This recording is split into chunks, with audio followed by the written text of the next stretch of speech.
sexuality helped to make most radical feminist theory in politics one of the most powerful forces shaping contemporary feminism. Whereas liberal feminism tended to ignore women's bodies, focusing its attention on equal rights for women as abstract individuals, the Marxist feminism privileged class and the transformation of the capitalist mode of production. The impact of radical feminist thought and politics expanded these agendas for the wider women's movement and focused feminist attention firmly on issues connected with the body. With its emphasis on the female body, early radical feminism placed the question of difference in sharper focus than previously. If you ignore the body, you ignore difference, basically. So what they said, well, you know, we're not the same, men and women aren't the same, and began to look at the difference and analyse the difference in a particular sort of way. Endorsing the binary opposition between female and male, woman and man, radical feminists sought to transform and revalue the meaning of the terms female and woman, celebrating the female body as a site of strength, endurance, creativity and power. And even today, you know, I mean, things have moved on massively. If you think about all the impact of queer and all the work that goes on in relation to transgender, etc. But last November, Germaine Greer, who wrote that book, The Female Eunuch, way back when, 1970, she was invited to give a talk at Cardiff University, and her talk was sort of that the students were out, or some of the students were out protesting about her coming because she hasn't moved on from that position, or she holds the position that in order to be a woman, you have to have a woman's body. Yeah? So she's very resistant to the idea that trans people are real women. Yeah? So, you know, in other words, for her, the body is still absolutely central. I mean, obviously, the answer to that, for me anyway, is trans people are trans people.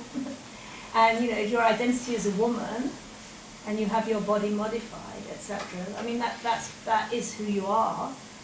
But there was a very, very strong sort of emphasis on the specificity of women's bodies and their capacity for motherhood, which was seen as a sort of, you know, the source of all their difference from men. They're more caring, etc., more peaceable, less exploitative, and so on and so forth.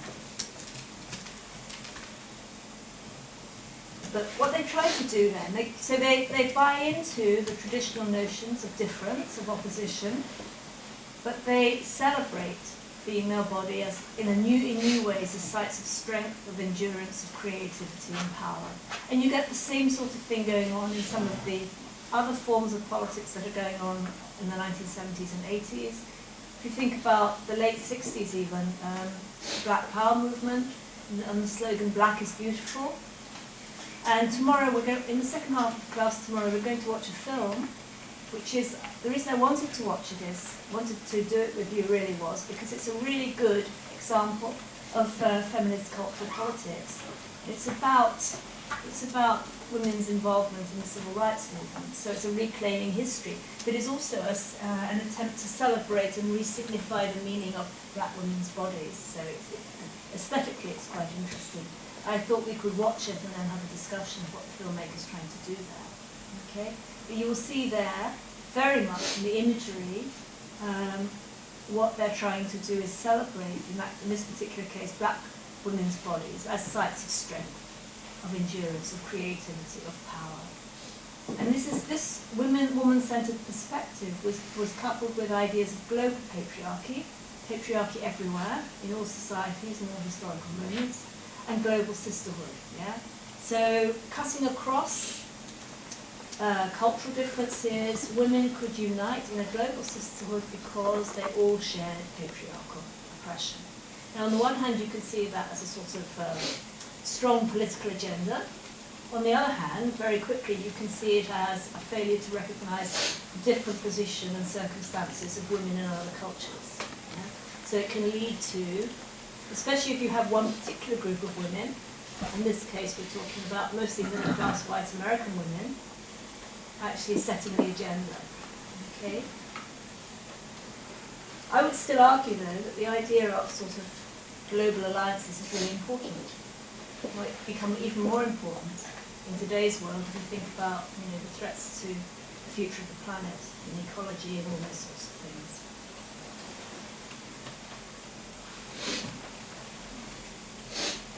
So key themes in 70s and 80s radical and early 80s radical feminism.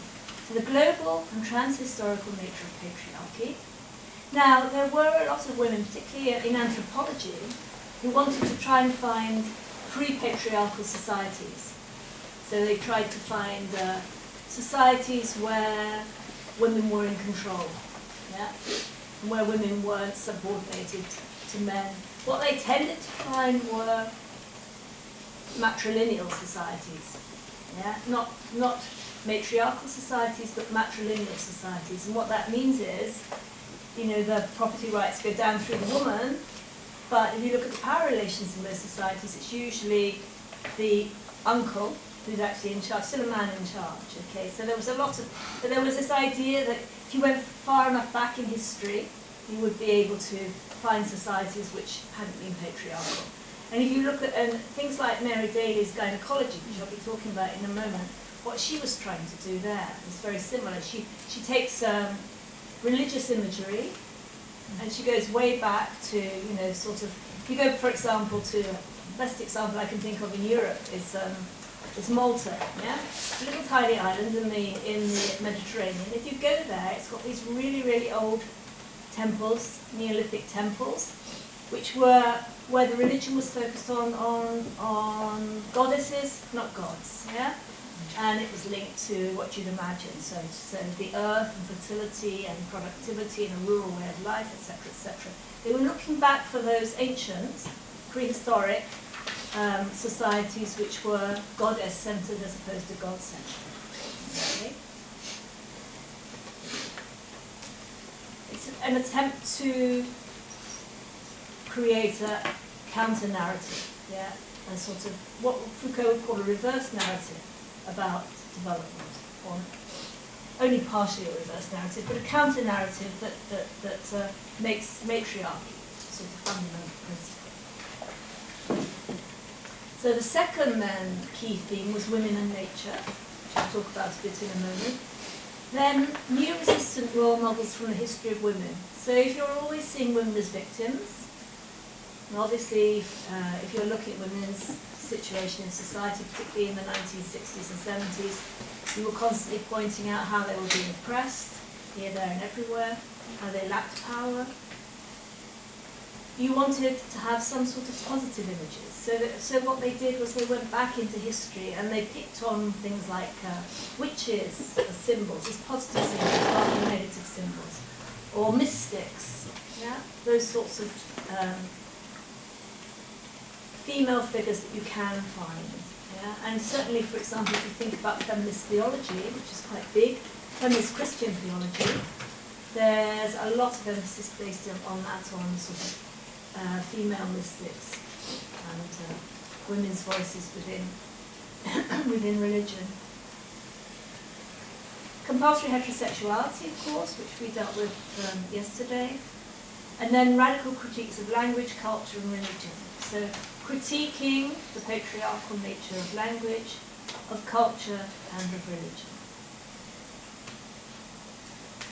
So to begin then to talk a little bit about patriarchy as a global phenomenon, radical feminist theories of patriarchy, which developed in the late 60s and 70s, stressed its universal structures and effects and its global status. And the classic example of this approach, which captures both the radical critique and the emotional power of radical feminism, is Mary Daly's gynecology. Now, you might not agree with radical feminist analysis, or you might find it too simple, but they do have a certain emotional power, because they sort of, the way in which they celebrate things that have been marginalized or revalue concepts, words, revalue women's role. Gynecology came out in the United States in 1978. Mary Daly is really important feminist theologian. But this book was really an attempt to analyse patriarchy in lots of different cultures throughout the world. So she looks at the status of women in language, in myth and religion, and at a range of oppressive practices towards women in different cultural and historical contexts. So she takes a lot of different contexts, different periods, and shows that they're all in their different ways exploiting women. Women in nature. Many writers and artists drew parallels between the place of women in patriarchal structures of power and the aggressively destructive treatment of the natural world. So there were analogies drawn, and language was used like colonization of the land and the colonization of women and women's bodies. Constantly these sort of parallels. A good example of early writing on women and nature is Susan Griffin's work. She wrote several books. Here I'm just describing one of them, which is her very powerful and poetic text, Women and Nature, The Roaring Inside Her, from 1978. And what she does in this book is she aims to expose how man, she uses the term man, has used science and religion over the centuries to colonize both woman and nature and to shape them in his own interests. Man, she argues, sought to gain ascendancy over women and over nature by separating himself off from them and cultivating forms of rationality denied to women. The radical feminist response to this was woman-centered and separatist in its politics. Now, separatist in its politics, in other words, you separate off from men, you do things for yourself, and in the 1970s, certainly in the United States, you could find whole communities where they didn't need men. You had women to do everything, women doctors, women lawyers, women teachers, etc. Do without men. Yeah? The idea was, in doing without men, that you would empower women, really. And this gets taken up if you think about French feminism, radical French feminism in this period. You can find it in writing. Monique Wittig's writing, for example, her novels like The Gorillas, really good examples of this sort of form of cultural politics. The themes of Griffin's work have subsequently become central to a broad-based ecofeminist movement. So ecofeminism is an offshoot from radical feminism that's developed over the decades, and is still important, and which takes issue with many of the assumptions and practices of modern science. It says we have to do it differently. And obviously the ecological movement has developed massively since the 1970s, so there's a much broader base for this way of thinking than there was then. In the second half of Woman and Nature, Griffin explores a range of non-patriarchal meanings, both of women and the female body, which she sees as rooted in the natural world rather than separate from it. So here's a quote from her text. "This earth is my sister. I love her daily grace, her silent daring, and how loved I am, how we admire this strength in each other. All that we have lost, all that we have suffered, all that we know, we are stunned by this beauty, and I do not forget what she is to me and what I am to her." Okay, so you can see the sort of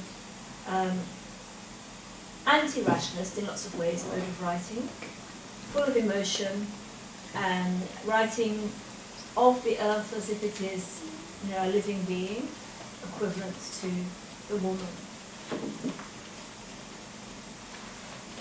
Resistant women, taking role models of marginalized figures such as witches, mystics, goddesses, Amazons, wise women and healers, radical feminists created a discourse of strong and resistant women throughout history. These are women who refuse to submit to the power relations of an all-pervasive patriarchy. These inspirational figures who elude patriarchal control are seen to embody strength, wildness, and self-determination, together with traits more usually ascribed to women such as intuition, emotion, and fertility. So sort of imagining a different way of being is what's really important here. In radical feminist discourse, traditional female values and traits are given a new and positive status, which challenges the supremacy of traditionally male traits, such as reason and objectivity. Now, of course, these sorts of ideas, like the critique of objectivity, aren't just limited to radical feminist thought. They become very important. If you think about in the social sciences, you have a development of feminist critiques of social scientific methods, including, for example, the way in which social scientists up to then had worked in a non-reflexive way, keeping a strict boundary between the researcher and the object of research. Okay?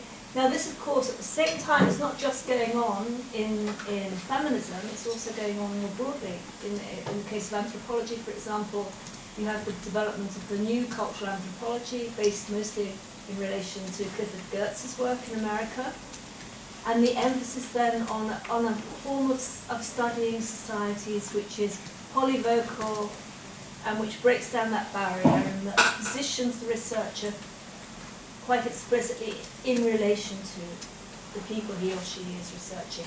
There's a huge, huge literature now on feminist research methods.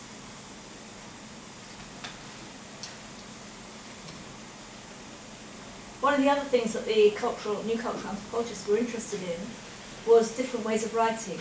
Like Griffin, trying to write differently, trying to avoid this sort of quasi-scientific objective mode of writing, and write in a way that allows the other to speak, okay, that brings in a notion of polyvocality. Themes that will then get taken up very much in relation to studying other cultures in third world feminism, in post-colonial feminism. In radical feminist discourse, traditional female traits and values are given a new and positive status which challenge the supremacy of traditionally male traits such as reason and objectivity. The devalued qualities which are central to traditional ideas of femininity are seen as necessary to the wholeness of both women and men. So although the whole discourse is focused on women, it does actually imply quite explicitly in some writing that the need to challenge the construction of masculinity. Yeah? And that it's not just women who suffer from the patriarchal structures of society, but men too.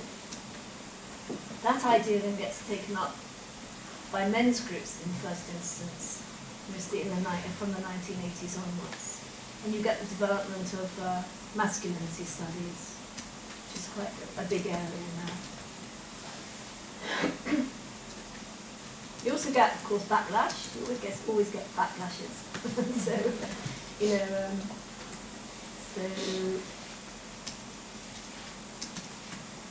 there was a sort of movement. I don't know when we're talking about the 1990s, probably, of men getting together to find themselves and to find their inner wildness and going off into the countryside and learning to be, sort of going back to primitive notions of masculinity. So these sorts of things these sort of ideas produce all sorts of unlikely offshoots. And you can see how this also fits quite nicely into the whole more broader ideological area, sort of ideological climate in this period, which was shaped by notions of hippies and new social movements and so on and so forth. And as it develops in relation to ecology, a sort of revaluation of what is seen as traditional cultures, so Native American culture, for example.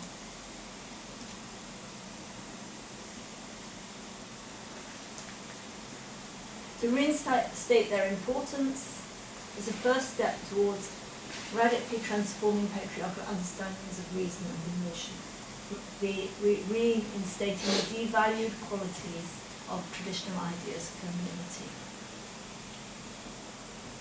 Women in Language, Myth and Religion. Daly sets out to show how the status of women in language, myth and religion shifted with the consolidation of patriarchy in ancient Greece, and subsequently with the growing hegemony of Judeo-Christian traditions in the West. In this process, Daly argues, the realm of goddesses is increasingly taken over by male gods until the female presence is totally eradicated. And for her, the quintessential symbol of the eradication of the female presence is the Christian idea of the Virgin Mother Mary. Yeah? So, mother, but a mother without any sex, a virgin, yeah? Who is impregnated by the Holy Spirit or whatever. So what's gone from that is all female creativity, all female power. She becomes, in Christian language, the handmaiden of the Lord, yeah, and has no agency herself. She becomes the vessel. Okay? And she does a detailed reading of Christianity in the light in this sort of way.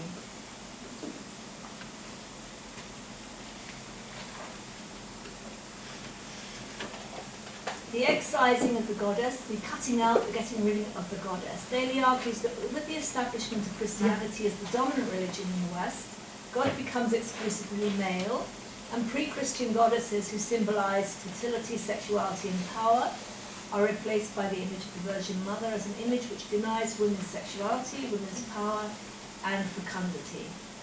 This type of critique of Christianity has been taken up within the feminist theology movement, so obviously in less radical forms.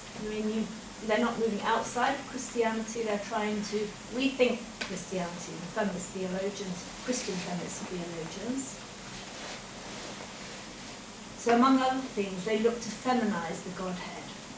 There's also a theme of feminist fictive rewritings of the Christian tradition. For example, Michelle Roberts' novel about Mary Magdalene, The Wild Girl, from 1984. This novel traces the exclusion of women and femininity from early Christianity. And that's quite a big theme in a lot of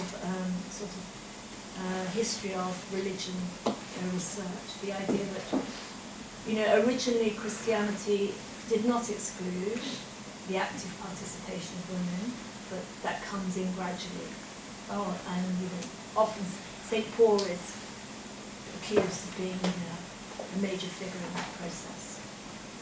If you've read any of his letters, you can see he wasn't exactly in favour of women's participation, active participation. For Daly, the killing of female divinity and independent creativity is the ultimate goal of patriarchy everywhere. In Daly's analyses, as in much radical feminism, men and masculinity figure as an undifferentiated oppressor. It's assumed that patriarchal practices work unambiguously in the interests of men. Patriarchal masculinity is not, however, natural. It's acquired through the processes of socialization, which teach boys and men that their collective strength depends on a colossal commitment to covering up their own individual weakness. So that's her analysis, okay? So you have to cover up the fact that you have weaknesses, and the best way of doing that is by keeping the other down, and it's a sort of this then is taken, in analysis of things like war, and the role of men in war, and of course in the ecology movement. Given the global nature of patriarchy and radical feminist analysis, and the relatively simple model of exploitative and repressive masculinity that it implies, it's not surprising that separatism should be seen as at least the short-term answer to patriarchy. Gynecology, for example, ends with a romantic set of images of strong and independent women, close to nature, self-defined, and able to see through patriarchy. It is worth reading the book. It is quite long, it's very readable, and obviously it's very polemical. It has loads of faults, but it is really interesting, as a way of thinking through what's wrong, what's positive about, and what's wrong with this sort of radical feminism. Women in language. Radical feminism does not only reclaim positive traditionally female qualities, but also patriarchal terms of abuse. One of her chapters is about reclaiming language, okay? So words such as, derogatory words for women, such as hags, crones, harpies, furies, and spinsters. Okay, and she gives them new meanings. A bit like the way in which subsequently queer was reclaimed and re-signified. Okay? And I'm just going to give you one example here, which is her word spinster. A spinster used to be, nobody would want to be called a spinster, yeah? A spinster being like a failed woman who hasn't managed to marry and, you know, obviously has also, it was the worst thing to do. You only had to think of any 19th century novel in the British literary canon. Okay? So the function of the word spinster, to contort women's minds into doublethink, is clear. It has been a powerful weapon of intimidation and deception, driving women into the respectable alternative to marriage, forcing them to believe, against all evidence to the contrary, that wedlock will be the salvation from a fate worse than death, that it will inevitably mean fulfillment. Again, we're getting back to this, thing we talked about yesterday, that study from 1963 by Betty Friedan, The Feminine Mystique. The idea that if you marry and have children, you will have a fulfilled life. So this is seen as a sort of con trick, I guess. The alternatives traditionally have been the role of prostitute, nun, or mistress. If you think about all the governesses in 19th century women's writing in Britain, and what happens to them, and how the solution for them is always find the right man and get married. Yeah? Find love. Romances. In more recent times, another alternative is the lifestyle. This is again quoting from Daly. In more recent times, another alternative is the lifestyle of the swinging symbol, euphemistically called the bachelor girl. Well, she's writing in the 70s, so terms like the bachelor girl don't exactly signify quite in the same way nowadays. The process of reclaiming the meaning of spinster does not follow the route of affirming the freedom or the swinging bachelor girl, which is simply a variation on the theme of prostitute, mistress, wife. Instead, it begins with reversing the reversal, seeing the basic unfreedom in all these feminine roles. Now, spinster, of course, has another set of connotations, because spinning, what spins? Spinning wheels spin, yes. What else spins? Puffs. Yeah. What living creature spins? A living creature spins? Spiders. Spiders. Yes, spiders spin beautiful great webs. Yeah. Okay. And what are spiders well known for, certainly in sort of feminist circles? What do spiders do? The Black Widow? Or? They devour the male. Yes. So it becomes a sort of image, an image that but the idea of spinning, when you spin, you do not get a sort of straight line. Yeah? Okay? You do not get a rational straight line argument. If you think about much more recent post-structuralist theory, you think about Deleuze, for example, or Lacan, and networks and webs, webs of meaning. Yeah? So this is why this is a particular, why spinning and spiders becomes a sort of image that people like to take up. In essence, the spinster is a witch. This is Mary Daly speaking. She is derided because she is free, and there is plenty of evidence that during the witch craze in Europe, a lot of the women who were found guilty or accused and found guilty of being witches were women who were independent, who had no families, who were not in proper domestic roles, who were either widows or unmarried or whatever, and were seen as a threat to the order. She's derided because she's free and therefore feared. Since derision is not powerful enough to stop her spinning, she is the object of attack by propaganda. And spinsters in folk tales and fairy tales, and she says any cursory reading of a typical children's fairy tale gives overwhelming evidence of the campaign against witches, which includes mothers, stepmothers, wicked queens and ogresses. It's quite interesting how many. Oh, it's an evil stepmother or an evil woman of some sort, or an evil witch. They play the bad roles in fairy tales. It's not accidental that in the story of Sleeping Beauty, the princess is cursed to prick her finger on a spindle, cursed by a bad fairy, which causes her to fall asleep for 100 years until she's awakened by her princess. Feminist readings of of Sleeping Beauty were very popular, because of course Sleeping Beauty, in order to come back to life, has to be kissed by, she's lying there, she has to be totally passive and has to be kissed by the prince, okay, and that brings her back to life, and it fits into this narrative, feminist narrative about women having no active independent sexuality, but being passive until they're awakened by the male.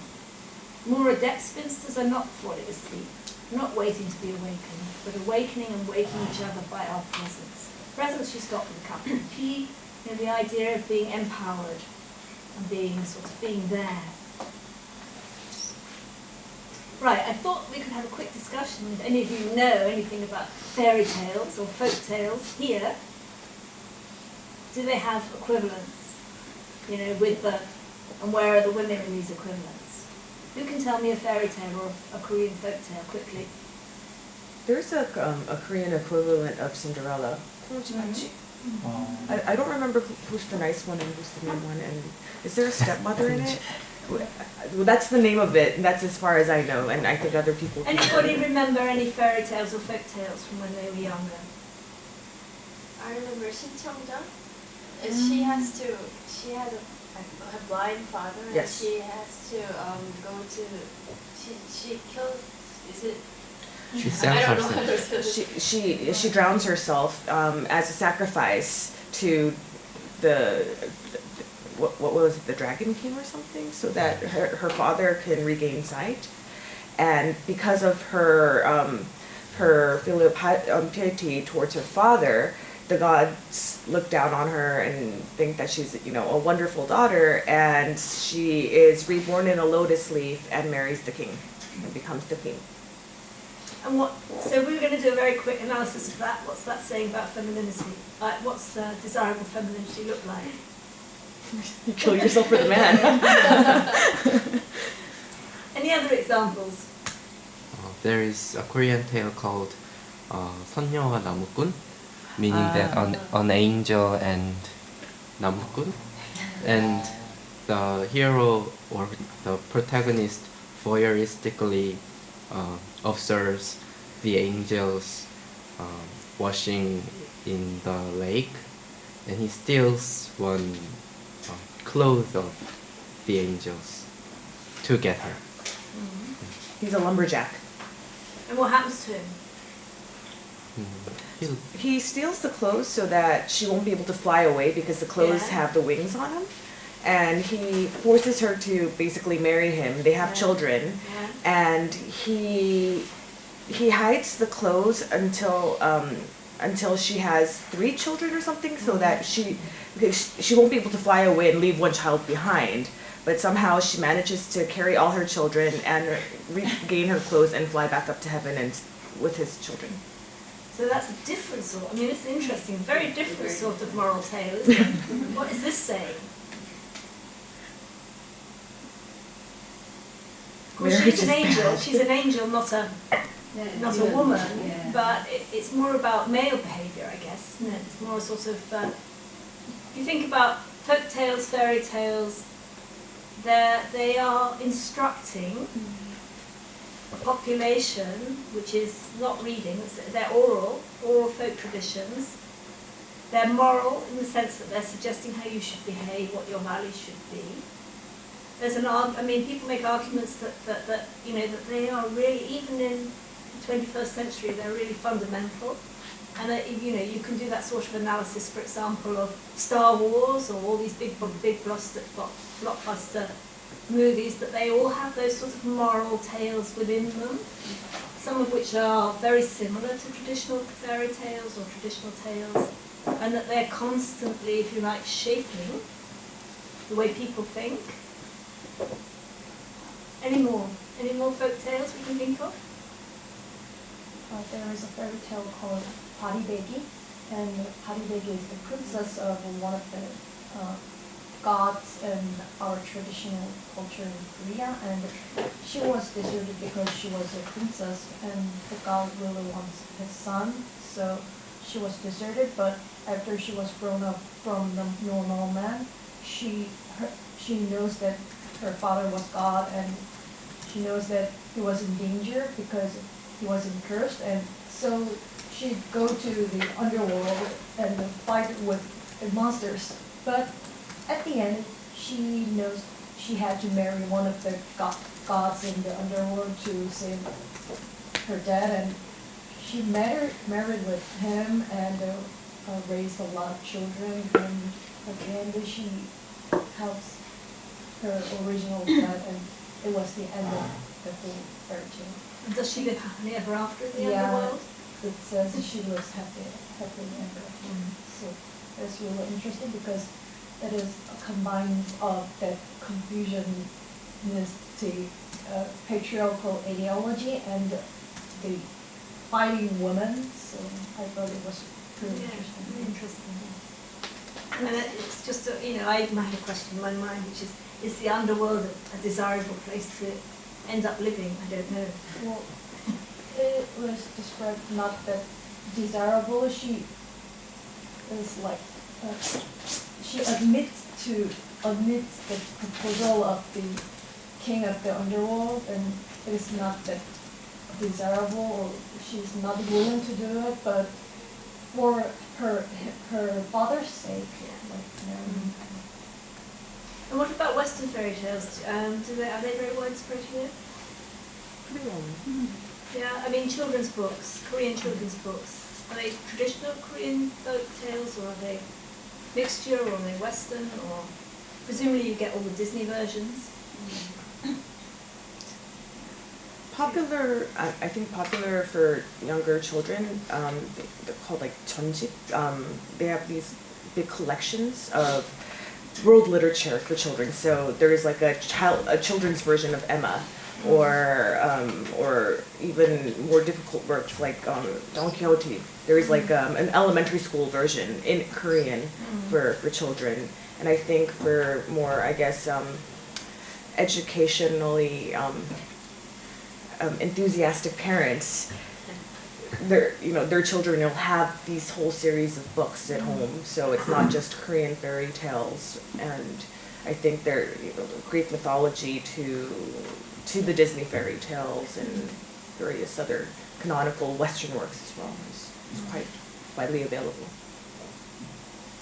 Actually, when I read Kongji Hachi to my kids, I was really embarrassed because it was mixed with Cinderella. So it's a hybrid. Yeah, kind of hybrid.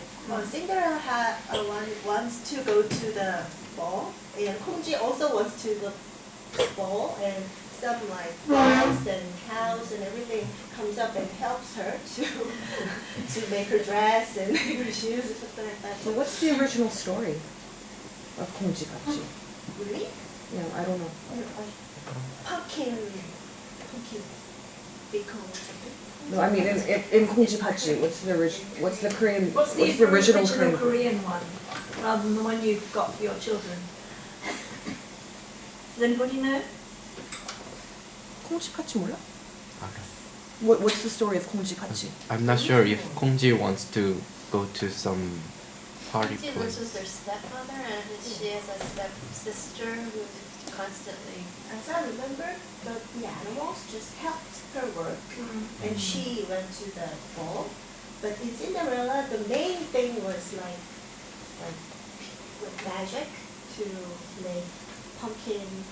I thought Kongji had to like do chores, and she had to fill up a big bottle of or something like a pot of water, and it was cracked, and so the toad helped her block the hole. Oh. It's really interesting because I don't know. I have no idea, but I certainly know because of supervising a Thai academic with a PhD.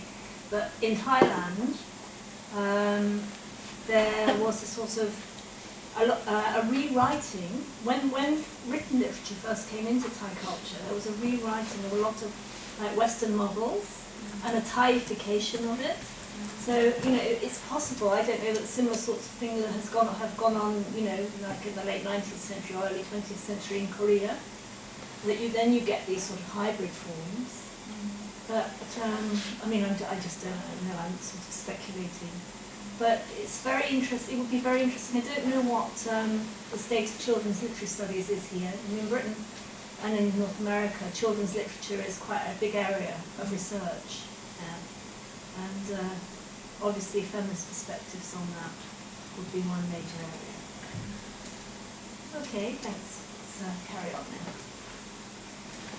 Mary Daly, Sphinx has become a metaphor for women involved in creating new meanings and a new culture beyond patriarchy. So she used this image of spinning new meanings, spinning new cultures. Although often inspirational, because very emotional, this writing, so it engages you at the level of emotion, because precisely what radical feminism tries to do is to break down that reason-emotion binary. The effect of radical feminist celebrations of long-established but traditionally devalued ideas of female difference is twofold. But it both revalues the female and the feminine and tends to leave old binary positions intact. So you could say, in a cynical way, you end up in the same place, it's just you think it means something else. So, like their patriarchally defined sisters who were confined to the domestic sphere, where the strong women of the radical feminist tradition tend to remain outside of mainstream society and politics in a separatist sphere.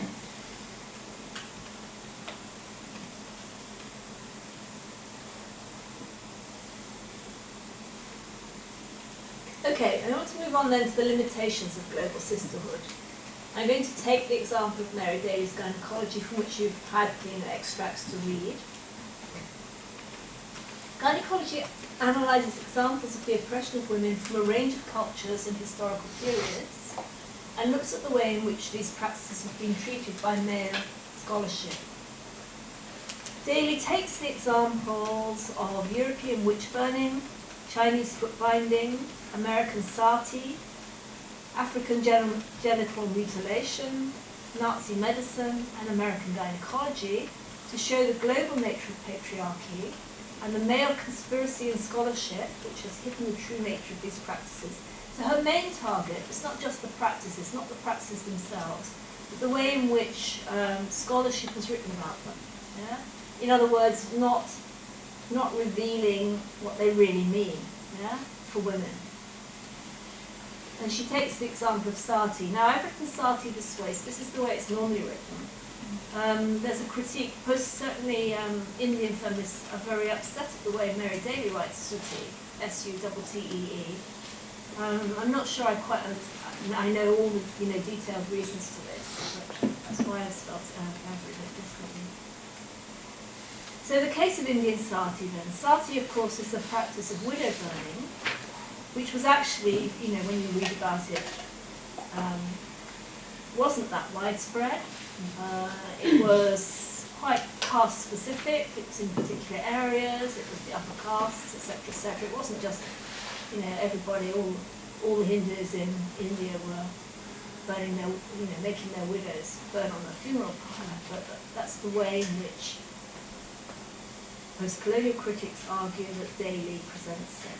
Okay, Daly gives several illustrations of how patriarchal scholarship seeks to hide the real issues at stake. And here's an example of her critique. Okay, so she's writing about a book by David and Vera Mace written in 1960. And she says, although custom and duty, they write in their book, although custom and duty left many widows in the East no alternative but to suffer and even to die, it would be a grave injustice to explain all their sacrifices in these terms. In many, many cases, the widow walked into the fire proudly and by deliberate choice. This was her way of showing the depth of her affection, her devotion, her fidelity. It was a strange way, and to us a gravely mistaken one. Leaving aside the inappropriateness of the action and looking at the motive, dare we say that these women of the East knew less of true love than their Western sisters. Okay? So what these anthropologists are trying to argue is they're trying to re-signify from the point of view, from their implied point of view of the widow in question, what the meaning of it is. Now Mary Daly has a criticism of this. She says, the authors erase such obvious questions as, Why did not widowers walk proudly into the fire? In other words, why is it only widows who walk, why is it only widows who have to sacrifice themselves on the funeral pyre? And what does proudly mean? I mean, there's plenty of evidence to suggest that, women were actually drugged, etc., etc. At times, hundreds, even thousands of women died in Suti for one royal male. Who could speak of pride in such dying for such god-men? How could anyone continue to use such language in the face of such frank admissions as the following statement of a Hindu cited by Mayo? We husbands so often make our wives unhappy that we might well fear that they would poison us.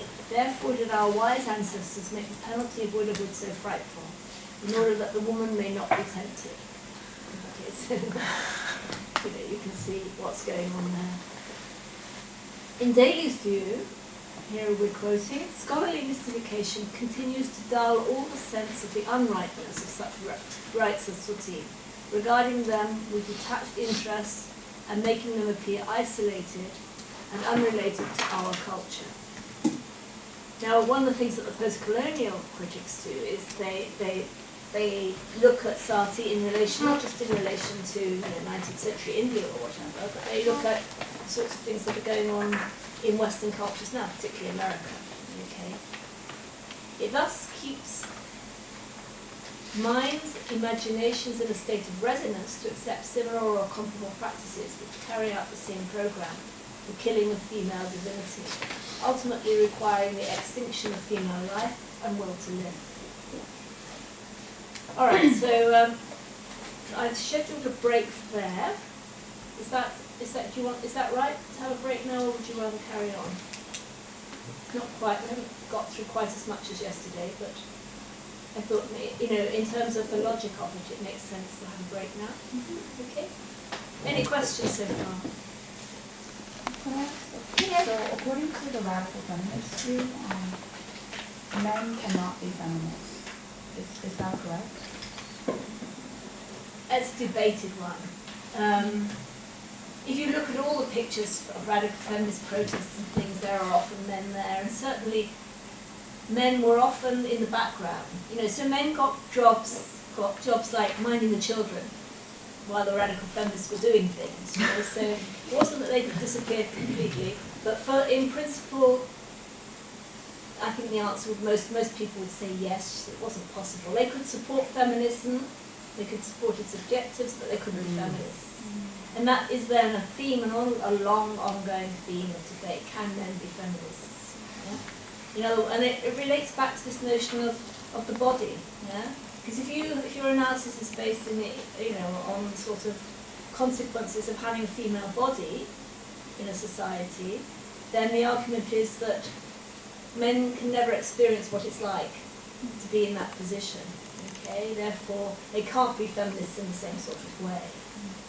So, but it varies, I would say. But certainly in the 1970s and early 80s, while there were men supporting issues, they were very much in the background. So that's the radical feminist. I think it's much more wide space than just radical feminists, because if you see a political strategy as something that is supposed to empower women, make them active, and give them agency, then obviously they have to do it. Yeah? And therefore you don't want men doing it for you, because that way you don't learn to do it for yourself. That's the argument. But you don't want to alienate men either.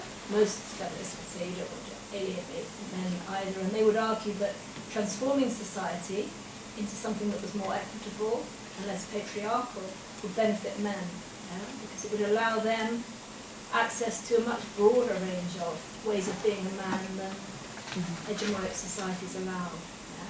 Sorts of relations in society allowed where it's really important for men to be strong and the breadwinner and all the sorts of cliches of masculinity. So you can't say give a carte blanche answer to it. It obviously varies, but it is a very much debated theme. Right. Okay. Because I remember hearing somewhere that Bailey, she was notorious because when she was at Boston College, she barred male students from taking a course on radical feminism. And does that testify to her belief that feminism needs to be a kind of separatist strain? Yeah, the idea that the idea that I talked about yesterday, that feminism is based in an understanding of women's experience in new ways, then that understanding has to come from women who experience it, rather than from men who don't experience it, is the argument. And, you know, I used to teach women's studies evening classes a long time ago, and mostly women came, and sometimes you get a man or two enrolled, and you couldn't say, no, you can't come, you know. But they were always a real pain.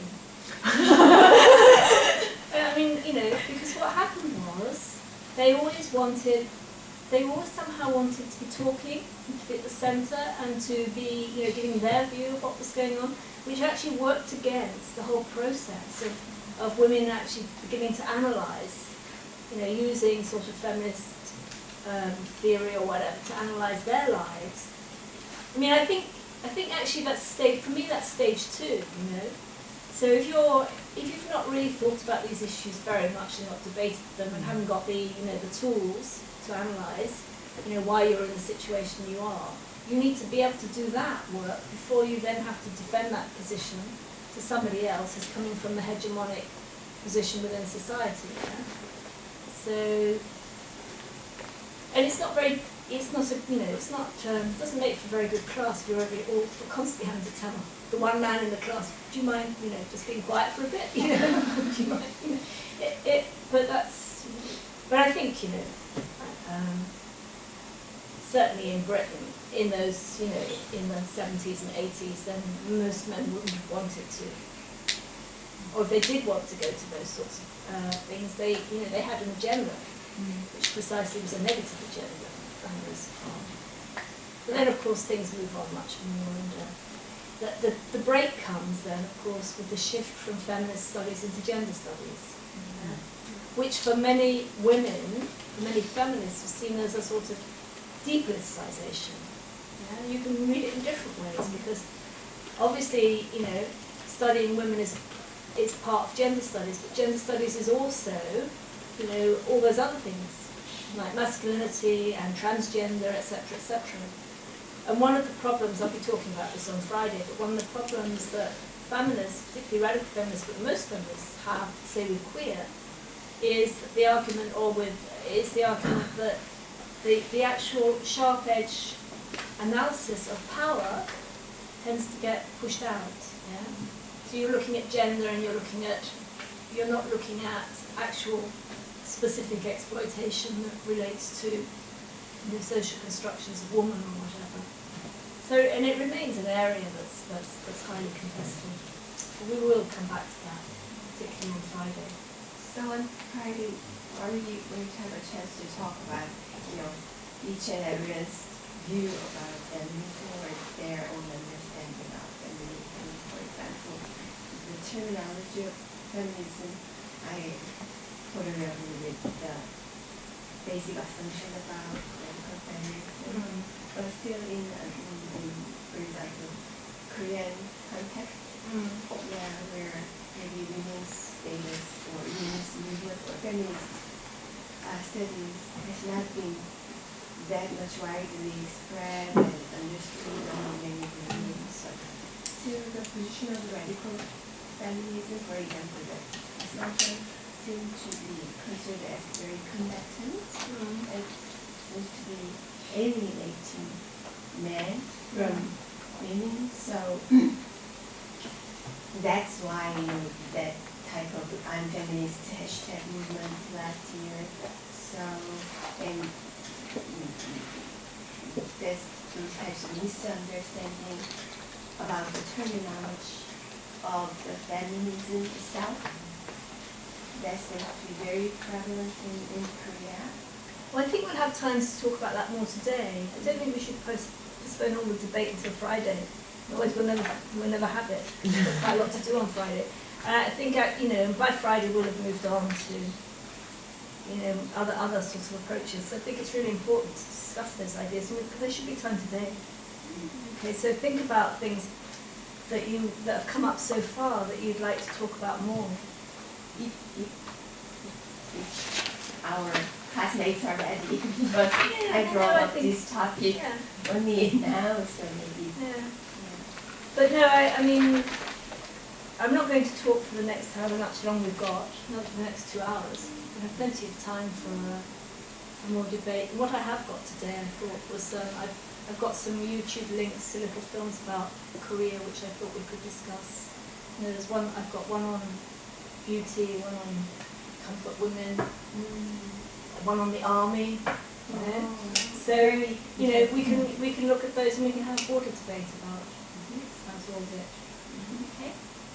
So shall we have a break now? Yes. So we start again. What at 11:15? Is that right?